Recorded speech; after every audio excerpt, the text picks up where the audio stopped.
ஆண்டவனுடைய சிருஷ்டியிலே மனிதனை தவிர மற்ற அனைத்து ஜீவராசிகளும் அவன் எப்படி படைத்தானோ அப்படித்தான் வாழ்கின்றன.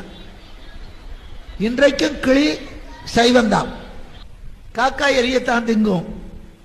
உலகத்துல எங்க இருந்தாலும் பசுமாடு அம்மான்னு தமிழ்ல தான் கத்தும், அது பசும்பாலத்தான் கொடுக்கும், பச்சை புல்லத்தான் திங்கும் சைவம்.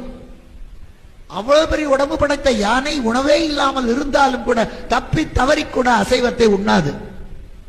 பாம்பு புத்துலதான் வசிக்கிறது, காக்கா கூட்டுலதான் வசிக்கிறது. மாறல, இருப்பிடம் மாறல, பழக்க வழக்கங்கள் மாறல, உணவு மாறவில்லை, இன்னமும் அப்படித்தான் இருக்கு. ஆனா மனிதன் உணவு, உடை, பழக்க வழக்கங்கள், வாழுகின்ற வாழ்க்கை முறைகள், சிந்தனைகள் எல்லாமே மாறி போச்சுன்னு சொல்றதை விட நாரி போச்சுன்னு சொல்லணும். மாறி போனது மட்டுமில்லை, நாரி போய்விட்டது. மாறுவது உயர்ந்ததாக இருந்தால் நம்ம பாராட்டலாம்.